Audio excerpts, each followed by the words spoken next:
Hello everyone, आप सभी का स्वागत है भुवन सर्विस सेंटर यूट्यूब चैनल पर। इस लेक्चर में आरआरबी टेक्नीशियन नोटिफिकेशन से रिलेटेड चर्चा की जाएगी। जितने भी कैंडिडेट इस वीडियो पर क्लिक किए हैं सभी कैंडिडेट अंतिम रूप से बने रहेंगे, और जो भी न्यू कैंडिडेट इस चैनल पर विजिट किए हैं सभी कैंडिडेट चैनल को सब्सक्राइब करके बेल आइकन प्रेस कर लेंगे और हमारे साथ बने रहेंगे। ठीक है, इस लेक्चर में सभी को टेक्नीशियन का जो वैकेंसी रिलीज की गई है उसका एज क्राइटेरिया क्या रहने वाली है, एजुकेशन क्वालिफिकेशन क्या रहने वाली है, इस पर चर्चा की जाएगी। सभी कैंडिडेट अंतिम रूप से बने रहें, एक एक पॉइंट को समझें। सबसे पहले एज क्राइटेरिया पर बात करते हैं। एज लिमिट कब तक की कट ऑफ इसमें इंक्लूड की गई है। आरआरबी द्वारा इस वैकेंसी को रिलीज की गई है। टेक्नीशियन पोस्ट के लिए दो प्रकार का पोस्ट है और आरआरबी द्वारा विभिन्न जोन में वैकेंसियां रिलीज की जाती है और जोन वाइज भी आप सभी देख सकते हैं। रेलवे के ये वैकेंसी है, टेक्नीशियन नाम से प्रचलन में है, तो आप सभी देखें और एज क्राइटेरिया को भी समझें। एज लिमिट के लिए एक कट ऑफ डेट जारी की जाती है, तो उस कट ऑफ डेट को भी यहाँ पर मेंशन किया गया है। 1/7/2024 इसकी कट ऑफ डेट है। 1/7/2024 से पहले ही सभी कैंडिडेट का 18 ईयर्स हो जानी चाहिए, तभी कैंडिडेट एलिजिबल हो सकेंगे इस जॉब के लिए। ठीक है, तो 1/7/2024 इसकी कट ऑफ डेट है। मिनिमम एज कितना होना चाहिए, 18 ईयर्स ओल्ड होनी चाहिए। Maximum age criteria 33 years for technician grade 3 के लिए। ठीक है, 33 साल अधिकतम, लेकिन आरक्षण के मामले में ओबीसी को एसटी एससी दोनों को छूट दी जाती है। तो आप सभी यदि आरक्षण चाहते हैं एज क्राइटेरिया में तो आप सभी को आरक्षण मिल जाएगी। ओबीसी के लिए 3 साल आरक्षण दिया जाता है और एसटी एससी के लिए 5 साल आरक्षण मिलता है। तो आमतौर पर नॉर्मली सभी कैंडिडेट को 33 साल के लिए, 33 साल जितने भी कैंडिडेट का हो गया है अधिकतम, उन सभी कैंडिडेट एलिजिबल हैं इस जॉब के लिए। टेक्नीशियन ग्रेड 3 के लिए बात किया जा रहा है। ठीक है, दो प्रकार की वैकेंसी को मेंशन की गई है आरआरबी द्वारा। तो एक ही नोटिफिकेशन रिलीज की गई है, उसी में दोनों वैकेंसी इंक्लूड है। Maximum age 36 year for technician grade 1 signal के लिए। ठीक है, रेलवे में सिग्नल नामक एक पोस्ट है, उस पोस्ट को प्राप्त करने के लिए आप सभी को एग्जाम देनी पड़ेगी। एग्जाम किसका, आरआरबी का टेक्नीशियन नाम का जो नोटिफिकेशन रिलीज की गई है उसका बात किया जा रहा है। इसकी वैकेंसी निकल के अप्लाई स्टार्ट हो चुकी है, सभी कैंडिडेट अप्लाई करेंगे, उसका भी डेट बता दिया जाएगा। तो दो प्रकार का पोस्ट है, टेक्निकल ग्रेड 3 और टेक्निकल ग्रेड 1। ठीक है, तो ग्रेड 1 जो सिग्नल वाला पोस्ट है उसके लिए थोड़ा सा और भी ज्यादा एज मिला है। ठीक है, तो उसमें भी आप सभी अप्लाई कर सकते हैं, दोनों में जा सकते हैं, कोई दिक्कत नहीं है। लेकिन एजुकेशन क्वालिफिकेशन को भी सभी कैंडिडेट समझ लें और कम्युनिटी पोस्ट के माध्यम से भी आप सभी एजुकेशन क्वालिफिकेशन को और भी ज्यादा समझ पाएंगे। वहां एक पोस्ट की जाएगी, इस वीडियो को अपलोड करने के बाद वहां पर आप सभी देखने के बाद विजिट करें हमारे चैनल के कम्युनिटी पोस्ट में। वहां पर आप सभी एजुकेशन क्वालिफिकेशन का एक आप सभी को इमेज मिलेगी, उसका अध्ययन करें और आप सभी क्लियर कर पाएंगे ज्यादा से ज्यादा। ठीक है, एप्लीकेशन फॉर्म कब से कब तक इसकी फिल की जाएगी।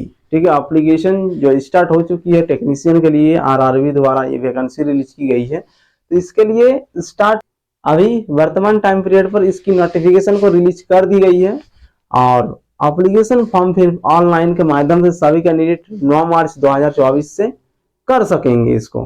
ठीक है, 9 मार्च 2024 से इसकी फॉर्म फिल स्टार्ट हो चुकी है और 8 अप्रैल 2024 तक इसको कर सकते हैं। 8 अप्रैल 2024 इसकी लास्ट डेट है टेक्नीशियन के लिए। जो भी कैंडिडेट टेक्नीशियन में जाना चाहते हैं, दो प्रकार का पोस्ट है, मतलब कि ग्रेड 1 और ग्रेड 3 के लिए दोनों प्रकार का पोस्ट निकलाई गई है।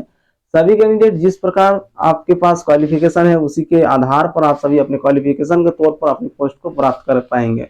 विभिन्न पदों पर वैकेंसी को रिलीज की गई है, आप सभी देखेंगे उसमें कौन सा ट्रेड पर आपको अप्लाई करना है, किस ट्रेड की डिग्री आपके पास है। ठीक है, तो इसी टाइम ड्यूरेशन पर सभी को एप्लीकेशन फॉर्म फिल कर लेनी है। ठीक है, 8 अप्रैल 2024 इसकी लास्ट डेट है। फी स्ट्रक्चर रखा गया है, इस फॉर्म को फिल करेंगे उसमें सभी को ऑनलाइन पेमेंट करने की आवश्यकता है, अन्यथा आप सभी का सबमिट नहीं होंगे फॉर्म, ठीक है, सभी को पेमेंट करनी पड़ती है। सभी कैंडिडेट जनरल जितने भी होंगे, यूआर वाले कैंडिडेट और ओबीसी, ठीक है, और ईडब्ल्यूएस, तीनों कैटेगरी के कैंडिडेट को 500 रुपया पेमेंट करने की आवश्यकता है और 500 रुपया सभी को ऑनलाइन पेमेंट करने होंगे। जनरल कैंडिडेट जो यूआर में डालेंगे, ओबीसी कैंडिडेट और ईडब्ल्यूएस, ठीक है, सभी को 500 रुपया देने पड़ेंगे ऑनलाइन पेमेंट। बाकी फीमेल कैंडिडेट ऑल कैटेगरी, जो फीमेल कैंडिडेट होंगे ऑल कैटेगरी से, ठीक है, ओबीसी भी हो सकती है, एसटी भी हो सकती है, एससी भी हो सकती है, सभी कैटेगरी के महिला वर्ग जो होंगे उनके लिए 250 रुपया फी स्ट्रक्चर रखा गया है, ठीक है। और एसटी और एससी के लिए इसमें मेल फीमेल दोनों, ठीक है, दोनों के लिए क्योंकि 250 रुपया ही मान्य होंगे। एसटी के फीमेल कैंडिडेट भी 250 रुपया पेमेंट करेंगे। और महिला वर्ग, सभी महिला वर्ग, ओबीसी का हो जनरल का हो, सभी के लिए 250 रुपया, ठीक है। ये फी स्ट्रक्चर है, तो इतना ही सभी को पेमेंट करने की जरूरत है। बाद में सभी को फर्स्ट एग्जामिनेशन जब अपीयर हो जाएंगे उसके बाद ओबीसी, जनरल और ईडब्ल्यूएस को फीस रिफंड कर दिया जाएगा। 500 रुपया अभी पेमेंट करने के बाद उस टाइम पर सभी को 400 रुपया रिफंड कर दी जाएगी, ठीक है। और एसटी, एससी और महिला वर्ग को संपूर्ण यानी 250 रुपया वापस कर दिया जाएगा, मतलब जीरो फी, ठीक है, फीस उसका जीरो ही लगेगा। अभी फॉर्म फिल के टाइम पर सभी को 250 रुपया देनी होगी, एसटी एससी के सभी वर्ग को, उसमें महिला भी इंक्लूड है, सभी को 250 रुपया ऑनलाइन पेमेंट करने की आवश्यकता है।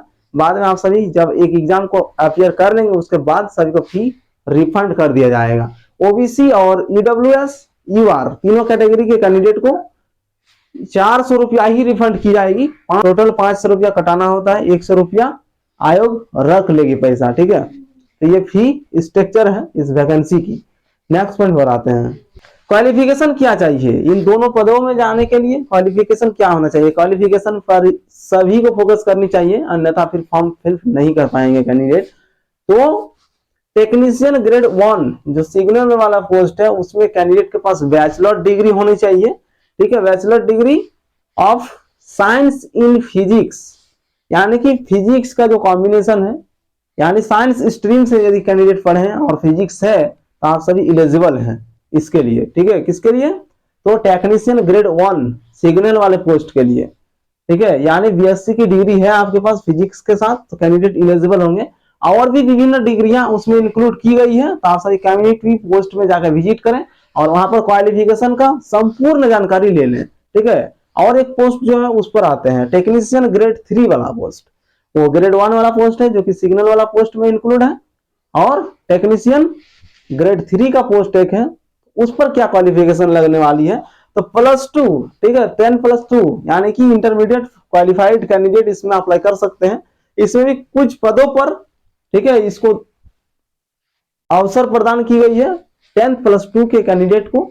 और क्या होनी चाहिए 10+2 में, तो उस पर आते हैं विद फिजिक्स एंड मैथ्स, ठीक है, मैथ्स और फिजिक्स के साथ यदि कैंडिडेट 12th पास आउट है तो अप्लाई कर सकते हैं, लेकिन सभी में नहीं है, ठीक है। बहुत सारे पद हैं इसमें सेकंड वाले पदों पर, जो कि टेक्नीशियन ग्रेड 3 के नाम से जाना जाता है। इस वैकेंसी में बहुत सारे पद हैं, तो ये विशेष पद एक जो है उस पर यदि कैंडिडेट जाना चाहेंगे तो उस पर 10+2 की डिग्री होनी चाहिए, साइंस स्ट्रीम से, यानी फिजिक्स और मैथ की कॉम्बिनेशन होना चाहिए, तभी अप्लाई कर पाएंगे इसमें, ठीक है। और भी विभिन्न पद जो है उसके लिए क्या क्वालिफिकेशन चाहिए और भी डेप्थ रूप से जानकारी प्राप्त करना चाहते हैं तो चैनल के कम्युनिटी पोस्ट में विजिट करें।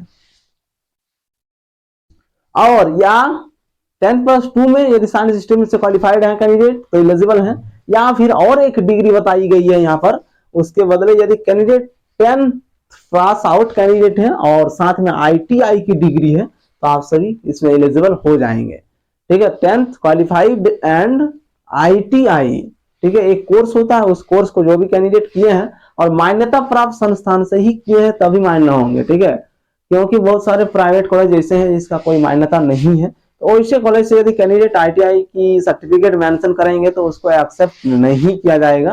कैंडिडेट मान्यता प्राप्त वाले संस्थान से ही अपनी डिग्री को हासिल करें, जो कि ITI वाले डिग्री होते हैं।